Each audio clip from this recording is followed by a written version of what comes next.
उसमें आपने क्या मुद्दा रखा? सुल्तानुल हिंद हज़रत ख्वाजा मोइनुद्दीन चिश्ती अजमेरी रहमतुल्लाह अलैह अलमारूफ ख्वाजा गरीब नवाज़, ये वो शख्सियत है जो हिंदुस्तान में हिंदू, मुस्लिम, सिख, ईसाई तमाम ही धर्म के मानने वालों में अक़ीदतों का मरकज़ है। हमारा तो ऐसा मानना है कि हिंदुस्तान में बड़ी से बड़ी शख्सियत, बल्कि यूँ कहिए कि हिंदुस्तान में जो लोग बरसरे इक़्तिदार रहे, मरकज़ी गवर्नमेंट के वज़रा, प्राइम मिनिस्टर, दीगर सियासी पार्टियों के तमाम लोग वक्तन फ़वक्तन वहाँ जा कर के चादर चढ़ाना, अक़ीदतों का इजहार करना, ये उनका तरीक़ाकार रहा है। हम तो ये मानते हैं कि हिंदुस्तान पर उस शख्सियत का एहसान है कि हिंदुस्तान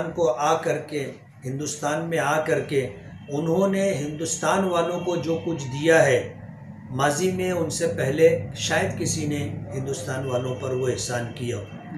ऐसी शख्सियत के बारे में न्यूज़ 18 के एंकर अमीश देवगन ने जो जुमला कहा है, वो किसी के लिए भी गवारा नहीं। वो हमारे लिए तो नाकाबिले बर्दाश्त है, लेकिन दूसरे धर्म के मानने वालों ने भी उसका निषेध किया। हम अपनी तरफ से और उन तमाम लोगों की तरफ से जो हिंदुस्तान से मोहब्बत रखते हों, हिंदुस्तान की तारीख़ से मोहब्बत रखते हों, ऐसे तमाम लोगों की तरफ से हम मज़म्मत करते हैं, निषेध करते हैं। हमने आज मेमोरेंडम दिया है और इस बात का मुतालबा किया है कि सरकार इस शख्स के ख़िलाफ़ कानूनी कार्रवाई करे, सख्त से सख्त सज़ा दे। लेकिन जाहिर बात है कि ये उसका अपना अकेले का काम नहीं है। उसके स्टूडियो के लोग, न्यूज़ 18 के तमाम ही लोगों की इसमें किसी न किसी दर्जे की शिरकत है।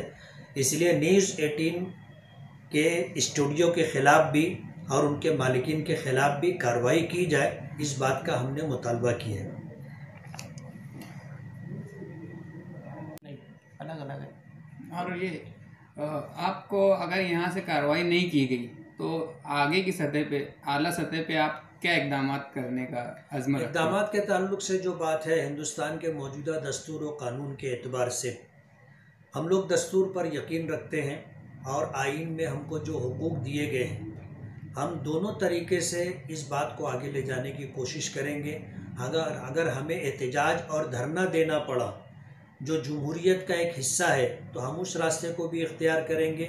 और अगर हमको कानूनी तौर पर कोई लड़ाई लड़नी पड़ी और आगे हमें कोर्ट वगैरह में जाना पड़ा, तो हम अपनी पार्टी के लोगों से मशवरा करके वो काम भी करेंगे।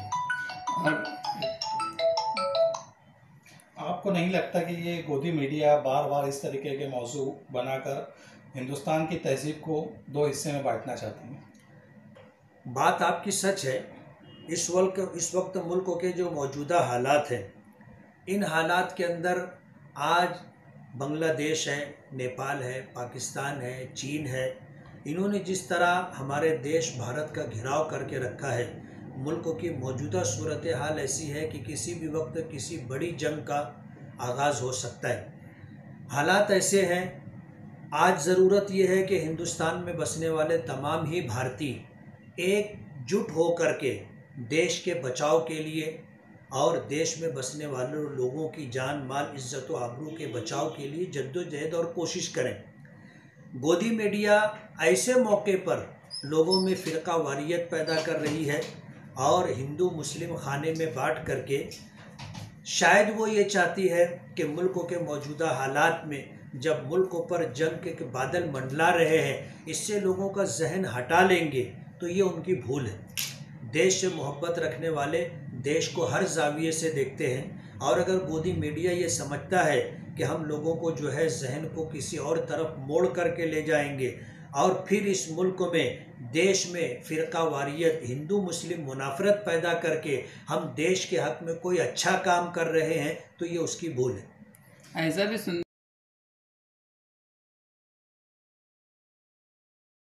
क्या इशारे बात कैसी है कि ये तो कोई बात नहीं हुई कि आप किसी को तमाचा मारो, किसी को चाकू मार दो, किसी की गर्दन रेत दो और उसके बाद माफ़ी मांग लो। जान से ज़्यादा हमको वो शख्सियत अजीज़ है। उसे इस बात का अंदाज़ा नहीं है कि उसने जो है भीड़ के छत्ते में हाथ डाला है। हम अपने लिए, अपने माँ बाप के लिए बहुत कुछ बर्दाश्त कर सकते हैं, लेकिन हिंदुस्तान पर जिसका एहसान है और मजहबी तौर पर जो अकीदतों का मरकज़ है, सिर्फ मुसलमानों के लिए नहीं, तमाम धर्म के मानने वालों के लिए लोग जाकर अपनी पेशानी वहाँ टेकते हैं। ऐसी शख्सियत के साथ अगर उसने ये हरकत की है तो उसे अंदाज़ा नहीं है कि उसने अपने लिए कितनी मुश्किलात पैदा कर ली। माफ़ी मांगना मसले का हल नहीं है। हज़रत, कुछ भी मामलात होते हैं तो मुसलमान ही को क्यों टारगेट किया जाता है? बात यह है कि मुसलमानों को इसलिए टारगेट किया जाता है कि हिंदुस्तान के अंदर अगर ज़िंदा कोई कौम है तो वो मुसलमान है। अपने हक़ के लिए आवाज़ बुलंद करना और बग़ैर किसी खौफ के अपने मुतालबे को रखना, ये मुसलमानों का ही काम है। और हिंदुस्तान के अंदर मुसलमान कम नहीं है। सरकारी आदाद व शुमार के मुताबिक हमारी तादाद 22 करोड़ है, जबकि हम 30 करोड़ के करीब हैं। और हमें अक़लियत से ताबीर किया जाता है। हम हिंदुस्तान की दूसरी बड़ी अक्सरियत हैं, इसलिए उन्हें हमसे ही डर लगता है। इसलिए घूम फिर करके गोदी मीडिया कहो या हिंदुस्तान से जो लोग नफ़रत करते हैं और हिंदुस्तान को नुकसान पहुंचाने के दर पे हैं, वो वक्तन फ़वक्तन मुसलमानों को टारगेट करके, इस्लाम को टारगेट करके इस देश को नुकसान पहुंचाने की कोशिश करते हैं। मालेगांव शहर में एक मुद्दा फ़िलहाल काफ़ी तेज़ी से गरमाया हुआ है, फ्लाईओवर ब्रिज को लेके। जैसे साबिक एमएलए साहब ने उस ब्रिज का काम अभी तक उनके टर्म्स का कंप्लीट नहीं हो पाया है, तो अभी आप इसके ताल्लुक से क्या काम आगे बढ़ाओगे? मालेगांव की 80% से ज़्यादा आवाम इस पुल के ख़िलाफ़ में, और हमें उनकी बात समझ में भी आती है कि हमें कोई 500 मीटर के पुल की ज़रूरत नहीं थी। मैंने अपने वक्त में, जब कांग्रेस पार्टी ने ये चाहा था कि पूरे महाराष्ट्र के अंदर एक कारपोरेशन भी कांग्रेस के पास नहीं है, मालेगांव में कांग्रेस का मेयर बना दोगे तो हम दिल्ली में मुंह दिखाने के लायक होंगे। उन्होंने चाहा था कि कांग्रेस पार्टी का मेयर बना दिया जाए, तो हमने उनका मेयर बनाया था। उन्होंने हमसे ये चाहा था कि हम आपको क्या पार्टी फंड दें। मैंने कहा आप पार्टी फंड न दें, आप मालेगांव को क्या देंगे वो बताइए। उन्होंने कहा कि आप कहो। तो मैंने कहा था कि मालेगांव में एक गवर्नमेंट इंजीनियरिंग कॉलेज होनी चाहिए। मालेगांव के अंदर जितनी 15 झोपड़पट्टियाँ हैं उन्हें सलम डिक्लेयर किया जाए। तीसरा मुद्दा मैंने ये रखा था कि मालेगांव में जो है 2 फ्लाईओवर दिया जाए। उन्होंने एक फ्लाईओवर की बात की, तो वो फ्लाईओवर जो है आप समझ लीजिए कि शिवाजी पुतले से लेकर के दरेगांव नाके तक को उन्होंने मान्यता दी थी। और इसी तरह जो है मालेगांव आउटर और मालेगांव सेंटर, इसको डेवलप करने के लिए आउटर से 6 ग्राम पंचायत मालेगांव में जो समावेश की गई है, उन 6 ग्राम पंचायत को और मालेगांव को डेवलप करने के लिए 500 करोड़ रुपया दे। उन्होंने इस बात को मंजूरी दी थी, लेकिन कांग्रेस पार्टी ने अपनी आदत के मुताबिक उन्होंने धोखा दिया, अपना मेयर बनवा लिया और एक काम भी मालेगांव के लिए उन्होंने करके नहीं दिया। हमने जो ब्रिज मंजूर करवाया था वो शिवाजी पुतले से लेकर के दरेगांव नाके तक, हमारी तकलीफ का हल वही था। हमारी तकलीफ का हल वही था, लेकिन ये आधा किलोमीटर का और 500 मीटर का जो पुल, ये पुल नहीं बल्कि पुलिया जो ये बना रहे हैं, इससे मालेगांव की आवाम को बजाय तकलीफ के, बजाय राहत के तकलीफ होगी।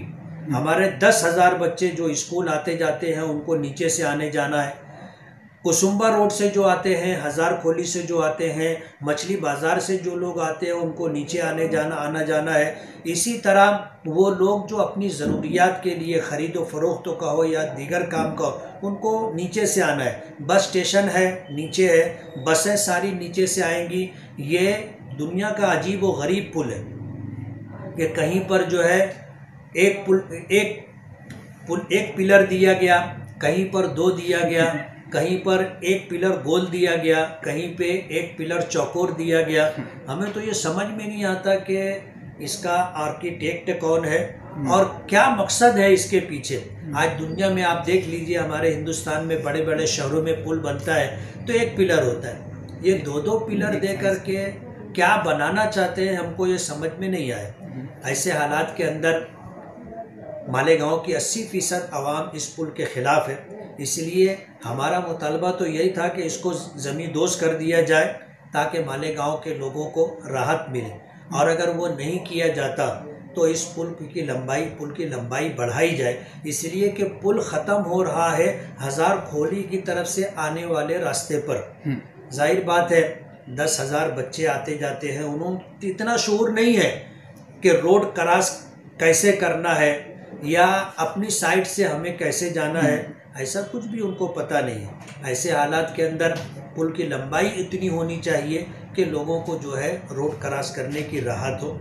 सरकार इस पर गौर करे। कारपोरेशन को हमने लेटर दिया है और इसी तरह परत माइती के तौर पर हमने ये लेटर एडिशनल एसपी को भी दिया है कि ये कहीं ना कहीं लॉ एंड ऑर्डर से जुड़ा हुआ मसला है। अगर रोज़ाना एक्सीडेंट और हादसात होते रहे तो रोज़ाना जो है पब्लिक जज्बाती हो करके तोड़ फोड़ करेगी, मार धाड़ करेगी, लॉ एंड ऑर्डर का मसला पैदा होगा। फिलहाल ये मुद्दा अभी क्यों गरमाया है? ये ब्रिज का काम तो काफी वक्त से हो रहा है, ये मुद्दा अभी फिलहाल क्यों गरमाया है? और बात ये है कि हमें धोखे में रखा गया था मालेगांव की आवाम को। आपको अगर याद होगा तो इन लोगों ने सुपरमार्केट के करीब जब ब्रिज का काम शुरू होना था, रोड के ऊपर उन्होंने लिखा था कि यहाँ से पुल स्टार्ट होगा, और उस तरफ मराठी स्कूल के पास उन्होंने रोड पर लिखा था कि यहाँ पुल ख़त्म होगा। अब मालेगांव के लोगों के साथ इन्होंने धोखेबाजी की और पुल दोनों तरफ से समेट करके बजाय 1.5 किलोमीटर के पुल के उन्होंने आधा किलोमीटर का पुल बनाना मंजूर किया है। ये तो मालेगांव की आवाम के साथ खुला हुआ धोखा है। और जैसे जैसे लोगों में ये बात आती गई वैसे वैसे लोग जो है अपनी नाराज़गी का इजहार करते रहे। महासभा में इसका ठहराव के हिसाब से तो साबिर सत्तार हॉल तक के लिया गया है, साबिर सत्तार कंपाउंड तक फिलहाल, तो अभी उसके ऊपर क्या बात रखोगे? महासभा में जो है उन्होंने जहाँ तक की मंजूरी बताई है, पुल की मंजूरी वहाँ तक नहीं है। मैं वही कहना चाहता हूँ कि ये मालेगांव के आवाम के साथ धोखेबाजी की गई। बताया कुछ गया, दिखाया कुछ गया, जबकि ज़मीनी हकीकत कुछ और है।